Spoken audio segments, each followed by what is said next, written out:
I'm going to be giving a talk titled LLM is Now the Drone Pilot, What Could Go Wrong? And the inspiration for this talk comes from a conference I attended about a year ago in London. So OpenAI, they had this Dev Day thing, and they were just launching, come in. They're just launching tool calling for ChatGPT. They had this demo on stage where they had a drone like this, just like this one. They had tools, come in. They had tools set up to be able to talk to the drone, and they went into ChatGPT and typed a command like take off, and the drone took off. They typed a command flip, the drone did the flip, and it was really amazing because that's one of the really cool use cases for tool calling. You can actually get the model to do stuff. But a year has passed since then, and lots have changed in the AI landscape. We're not going to be using tool calling for this talk because agents now exist. So don't expect to see any tool calling or MCP servers because, in my opinion, those are just fancy API calls. We can do something better. Also, it took me a year to get to doing this talk because that's how long it takes to save enough money to buy a drone. Drones are really expensive, so I'm happy that we have the drone here. All right, let's get into it. Before that, a bit about me. My name is Confidence. I go by the handle @MegaConfidence online, and I am a developer relations engineer, or if I'm being fancy, I'm a developer educator. This slide is a summary of my life. So I'll give you guys a moment to take a look at it and see all about that all my life is about. And I think this one is very important, what my boss thinks I do, because it's somewhat true. So it's why I'm doing this talk so that I can prove that I'm not burning money. And if it's okay with you guys, can we do a group selfie so I can show it to my boss when we're done? That's good, right? All right, cool. Let me get my phone. Yeah, I can do that on my phone. Switch to the front cam. Everybody say cheese. 1, 2, ready, go. Cheese. 1, 2, ready, go. Cheese. Cool. So I'm going to send that to my boss. All right. So a little bit about me. I do DevRel. I like to cycle. 2 weeks ago, I was cycling. I fell from my bike and destroyed my knee, so I can't walk around. Well, still trying to recover. But you guys will not believe what I'll go back to doing after I'm fully recovered. Cycling. Never learned my lesson. So let's get into the talk. I want us to take a moment to just pause for a bit and think about the journey of AI. I don't want to block the screen so that everyone can see what's on the screen. ChatGPT launched in 2022, and that was the first time most people, like my mom and my dad, had access to AI tools. And it's interesting because people are using it for really cool use cases. Like people are using it to summarize documents. People are using it at school. Students used it a lot. They used it for learning concepts at school, math and science. People are also using it to learn new languages and stuff like that. So it was really interesting to see all of these cool use cases for it. But we're in 2025, and something you notice is that the use of AI has become somewhat underwhelming. People use it for writing code. People use it for generating music. Like, who thought we would need AI to generate music? People also use it for therapy. That's, in fact, one of the top use cases of ChatGPT as an AI boyfriend or girlfriend, like that kind of stuff, which is interesting. And it reminds me of a really old proverb that says, if it can be done with AI, it will be done with AI. Because we have all of these AIs for lots of different things. You just have to go online and search, and you see there's always going to be an AI for something. But people are starting to realize something different, that perhaps AI is not worth all the hype. And this is especially true if your job, you use AI a lot, or your job depends on using AI. Like you use it day in, day out. Like people are starting to see all of its flaws and shortcomings, and maybe, well, it's useful. Yeah, it's definitely useful, but it's not as useful as what the makers of these models would want us to believe. And it's also true for programmers. So I'm going to assume that everyone here in this room is a programmer. Even if you're not, you're being promoted to being a programmer for the sake of this talk. I'm going to assume you're all programmers. Have you all heard the term vibe coding? If you have, can you show your hands up? Vibe coding, okay, yeah. It's a very familiar term. Guess what? Vibe coding is dead. It died last month, and it lived for 8 months before dying. And this was my reaction to it when I saw Sean's tweet about the death of vibe coding, because like you, I spent the last 8 months trying to become a really good prompt engineer. Like, there were all of these hacks and tricks and stuff that people were sharing around. And I wanted to be really good at it so that I can just give the AI one prompt and get it to generate a full app for me just using one prompt, like one shot in all of my apps. But that didn't work, and I'm very disappointed like you. We have to move on to something else. But if AI is not good at writing code, it's probably good at doing other things, right? Like generating images and videos. Actually, this is a meme because it's gotten really good at generating images and videos. If you guys have seen Nano Banana, which I'm sure you have, yeah, or VO3, it's gotten so good at generating images and videos. Another thing AI is also really good at is taking actions.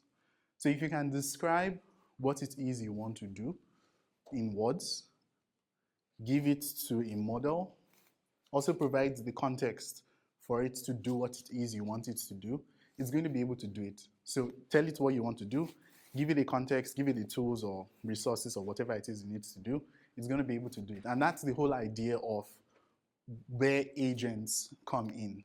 Agents are this kind of like playground where you can tell an AI in words, I want you to do this, then you give it the environment it needs to carry out that action. It's going to be able to do it if you give it such an environment. So that's where this talk comes in. We want to optimize our use case for AI so that it can literally slay it. We want to give it stuff it's good at so that we are successful, it's also successful, like it's a win-win for everyone involved, while it slowly gets better at doing some of the other things we want it to do. Because I think the end goal for AI is we want it to be able to wash our dishes, not so. So it's going to get better and going to be able to do that someday, but right now it's not quite there yet. But there are some other interesting things we can get it to do. So that is what we will be looking at in this talk.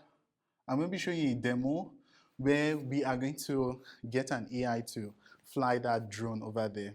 And like I said, this is going to be different from the original in the sense that I'm not going to be telling the AI what commands to send to the drone, because if I do that, I'm just making an API call. What I'm going to be doing instead is I'm going to be handing the AI the controller of this drone, like the game controller, the actual gamepad.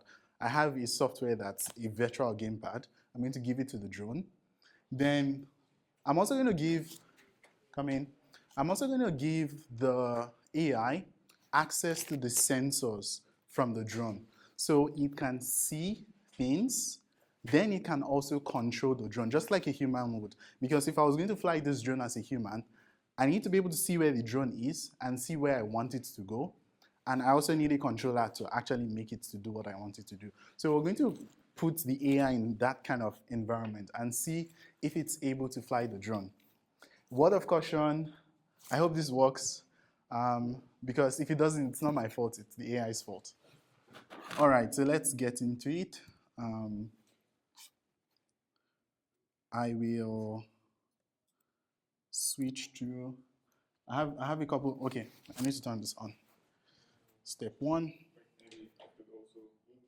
Yeah. So what we'll do is, we'll get the AI to fly this drone from where it is to that pink sign over there. So that will be the destination we want it to fly towards. So we have the, yeah, it's on. It's turned on right now. I'm going to make sure my computer is connected to it, which it is.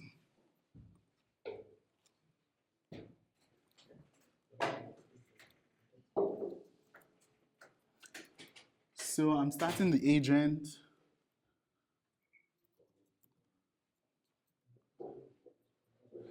Then I'm also starting the control plane. So we have good battery, everything is nice. Then I'm going to head back to the browser. This is the interface for the agent.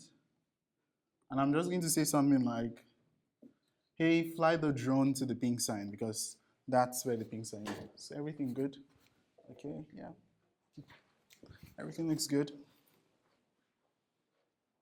And 1, 2, ready, go. Moment of truth. Okay, so this is showing you what the agent is thinking about and what it's seeing. And the agent has generated a command for it to take off. So it's going to start looking at its viewport if it can see a ping sign. And you can see the agent is moving the drone towards the left, towards the right, so it can like start moving forwards towards it. So it's positioning itself. It's moving to the left or to the right actually. Moving to the right. Okay. Oh, no, no, no, no, no, no, no, no, no, don't do that.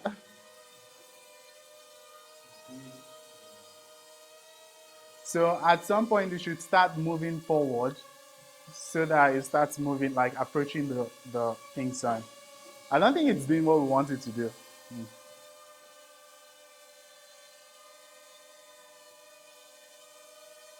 Okay, no, no, no. So let's stop this. I don't think it's doing what it should be doing.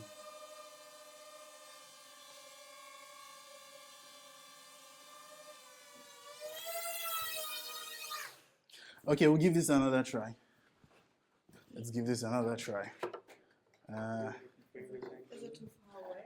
It should be able to see it. Can we turn? This is the brightest, right? Should be able to see it. Yeah, should be able to see it. This should be good enough, I guess. Okay, cool. Let's give this another try.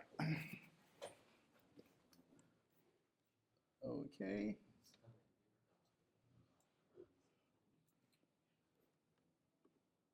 And let's stop this.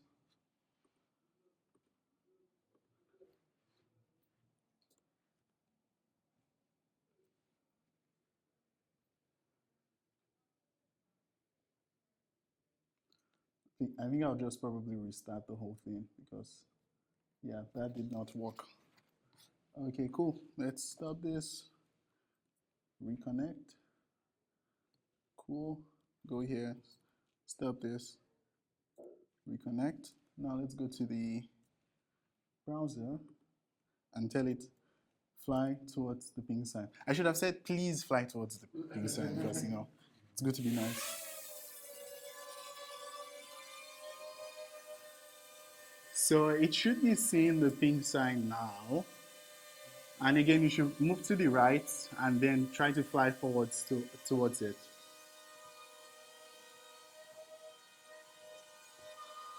Okay, moving to the right. Yeah, that was slower attempt, but that was fewer.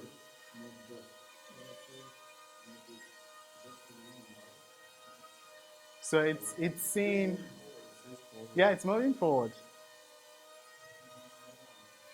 Yeah, it's moving it forward. Yeah, it is.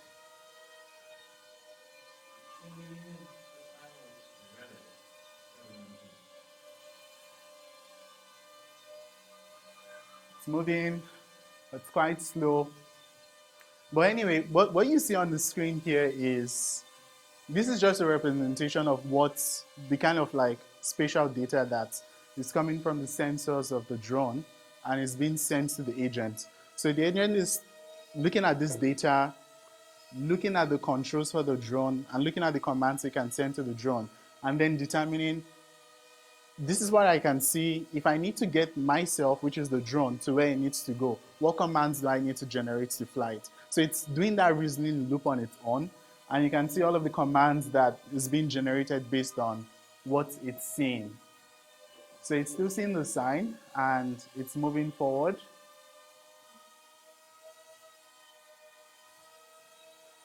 And the cool thing about this is that the agent was not taught how to fly a drone. That's just amazing. It was not specifically trained. This is what you need to do to fly a drone. You give it the tools, you give it the command, you give it the context, and it's just able to do the stuff in it. So it seems it's moved it to the left a bit. It's moving back to the right, and it needs to go forward.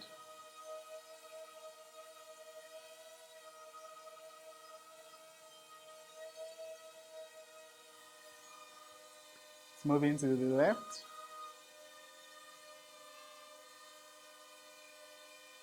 It needs to go forward at some point.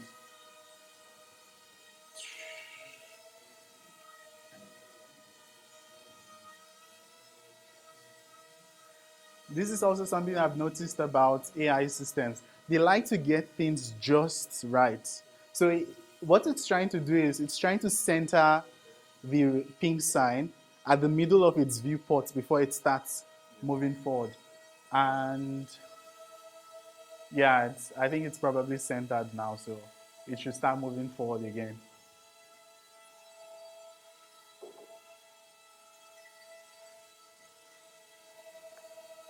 Centering, well, move forward, please. 6%. Yeah, it's moving forward now. It's moving forward. Centering and moving forward. Also, it's also being cautious. I need to be sure that I'm in the right place to do what I need to do.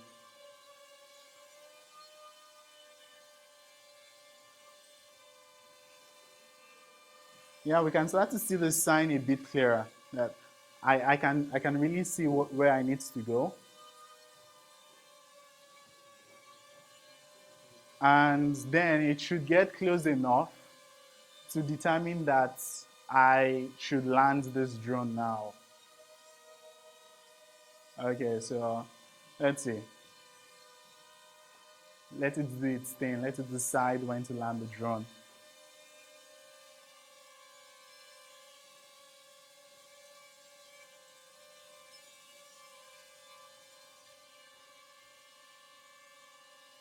Okay, what are you thinking of?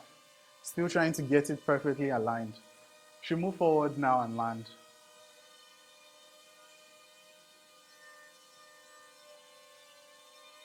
Are we gonna shoot it? What? Are we gonna shoot it?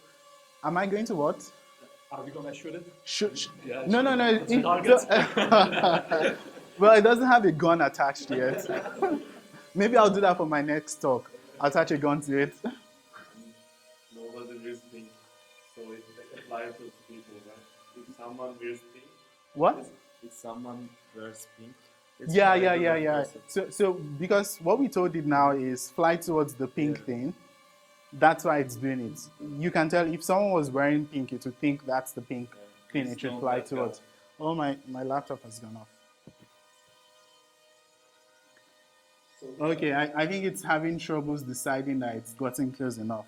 So I'm just going to help it out by initiating the emergency landing protocol. Land, please. Anyway, I thought that was cool. What did you guys think? Yeah, I thought that was really cool. So, yeah, cool. Does it have any geolocation to come back to initial position? That could be added, but not in this demo. Sorry, I was being too lazy in my demo. Yeah, because it's just a demo. It would make sense. Yeah. Also, you notice that this drone has just one camera. So if this was going to be deployed to if this was going to be deployed to like a production environment, obviously you don't want a drone with one sensor. You want it to have multiple sensors because if you give the model accurate information, it's going to be able to do better. It's going to be able to perform better. Yeah, it's too small. Yeah, it's too small. It can calculate how much it moved and then calculate it. Yeah. Also, what I'm doing is I'm giving it, we'll look at the code shortly, but I'm giving it a history of the moves it has made. So we can take that data and replay it so that it goes back, like it just goes back on itself and then it's able to find its way back. Okay, cool. I think I should turn it off because you guys want to see a view of yourselves. Yeah, this is what you look like. All right, cool. Let me keep that back and turn it off actually. Okay. Now let's head back to the presentation. Q server. Cool.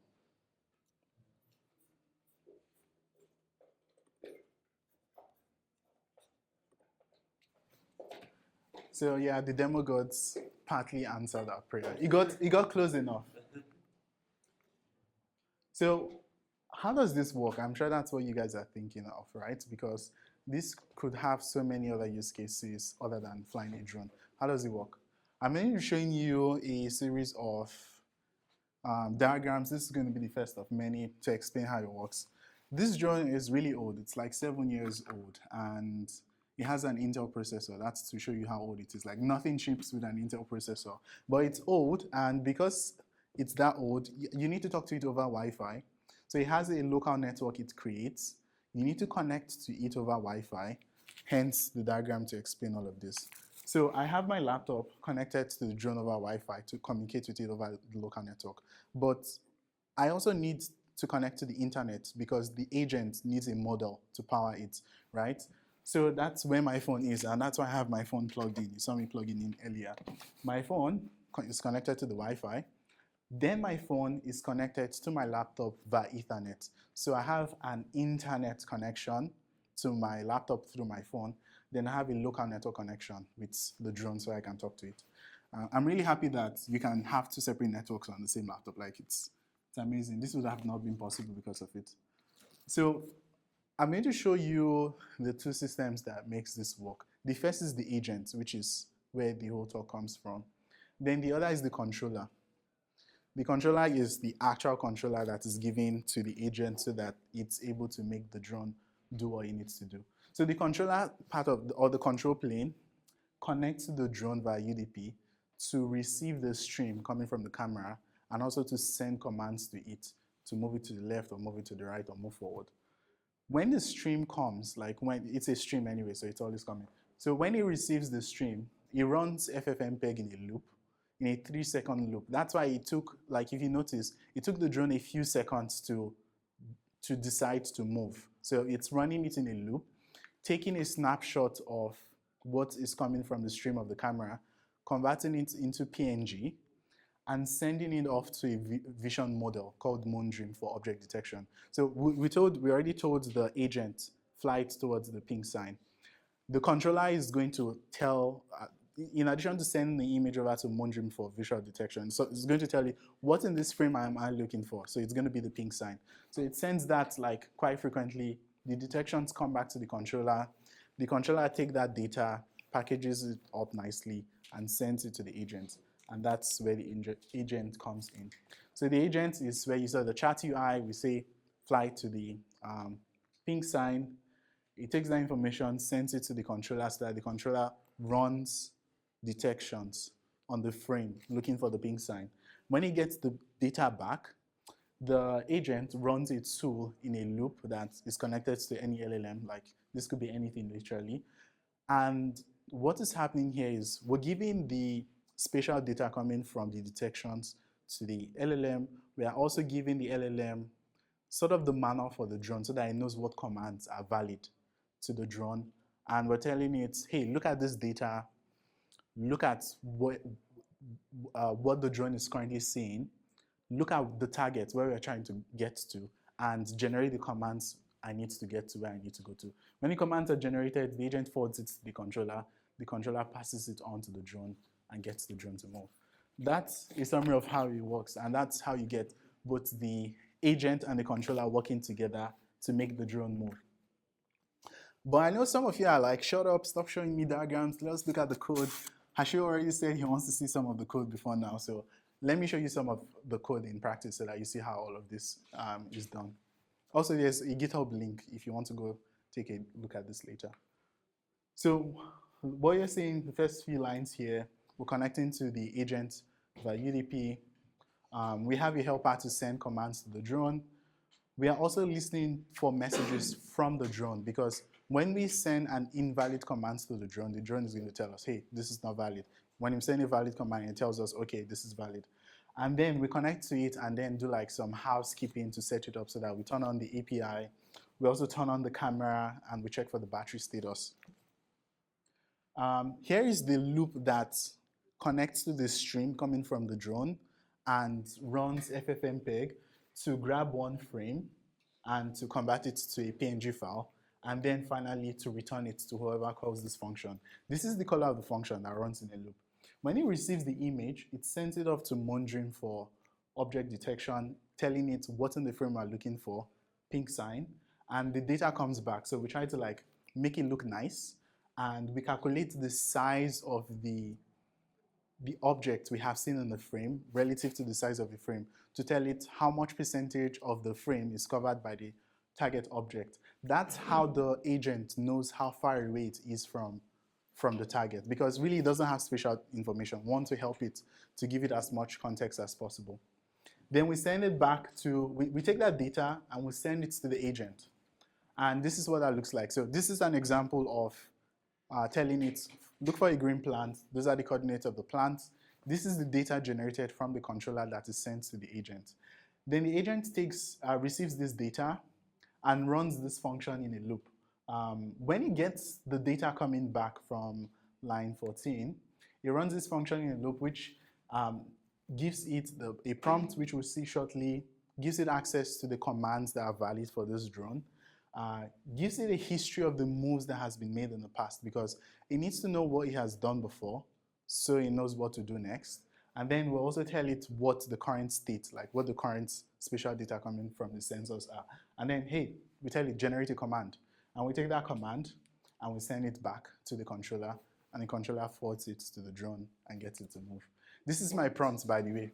And this is me basically praying to the LLM, please don't crash this drone. Fly it to where we want it to go successfully.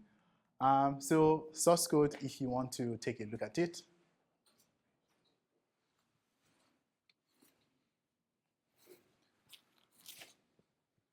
And I think you guys should also check out this SDK. So this is the agent SDK.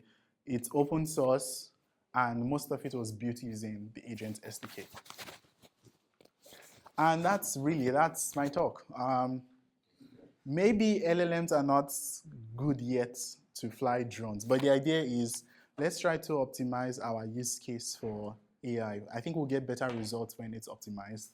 And yeah, that's the takeaway. So thank you so much. You all rock. And if you'd like to see some of the stuff I'm up to, that's my handle and link. Any questions? Do we have time for questions? Yeah. Okay. Okay, so my question is that so we are in this demo, we are using LLMs, and we have this like agent building, like everything is about agents right now with LLMs. But what I'm thinking is, with all the money and effort going into working on LLMs and agents, isn't it more logical to, for example, make a local AI for this that doesn't work on an LLM and it just has image recognition and just goes there instead of going through a server, asking an LLM, coming back? I see this on a lot of applications where like a simple machine learning algorithm could work, but now everything is On the cloud. LLMs. Yeah, everything is. So that's a really good question, because if you are going to be deploying something like this to production, you can't wait for the round trip. It just adds a lot of latency.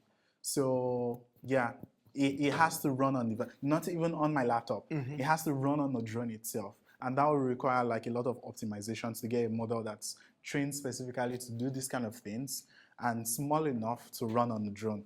But unfortunately, this drone is really old, can't do any of that stuff. But yes, you're right. For like a practical application, if you've seen a Waymo, I honestly do not know how they work, but I'm pretty sure that the machine learning is actually happening on the car itself. it can't go to Google servers and come back while it needs to drive, right? That would take too long and would be dangerous. So yeah, you're right. All right, we have one more question. One sec, he's bringing the mic. Thank you. Have you made experience what happens when you have like two targets, or like two plans, for example, in the same screen? Like, does it give you any information on how to decide to which plan to fly, for example? So for this specific application, it's just going to get confused, if I'm being honest. But you can solve for that use case. So when the detection comes back, like if you had two pink signs, or maybe there was someone wearing a pink shirt just close to it, you're going to have two detections objects. And then you can tell your LM, okay, choose the first one. Or yeah, just choose any random one and fly towards it. But you can, like the model doing the visual detection is going to tell you, I can see two things here. What do you want to do with them? And then it's up to you to like design for it. Talks back to you and gives you some feedback. Yeah, it tells you I'm seeing two things. What do you want to do? Yeah, the visual model is going to tell you I'm seeing two objects, and in the screen, this is the coordinate of the first object, this is the coordinate of the second object. Then you decide what you want to do. And one small technical question: do you think it would have been easier to use, instead of a drone which can fly, just like a toy car which can drive and has a camera? That would have been much cooler. I think that's an idea for my next talk. If you have like a vacuum cleaner or something that has an API. Exactly. Yeah, you could do that too. That would probably be safer than flying a drone. So yeah, idea for my next talk. Thank you so much. Thank you. Any other questions? Or is that it? Last chance. Okay, one. We have two hands. Can you catch the mic? You don't need the mic, but your voice wouldn't be audible on the Yeah. Okay. So, have you had a chance to check how, for example, drones that out the camera, the camera which can follow you, so how it does work? So, because it looks very fluently and can go on the high speed. So, and I'm just curious, if you had chance to take a look on it, maybe you could share your experience. Thank you. So I don't have much experience with it, but it's running an ML model locally to look for an object and follow it. That's how it's so fast and so accurate. What we're doing is completely different. We're trying to give an LLM, which has no idea of flying drones, a controller and access to fly a drone, which sort of works. So that's really cool. So you can do a lot of fun stuff with LLMs that they are not specifically programmed for, but you could help it and get it to do some of this stuff. Last question. Yeah, thank you so much. It was amazing. I just wanted to add, like, this is exactly how military drones work. They already have the compute inside the drone itself, but having more compute means more power, means more battery, means more all those things. And we don't have access to that to have it on small drone, but they have. That's why those drones cost 200,000. Yeah. And this don't, yeah. Thank you. This cost me £150, and it took me a year to save money to buy it. So imagine that, 200K. So thank you so much for coming to the talk. I hope you had fun. There are lots of other interesting sessions, so please find something interesting to go listen to. Thank you all.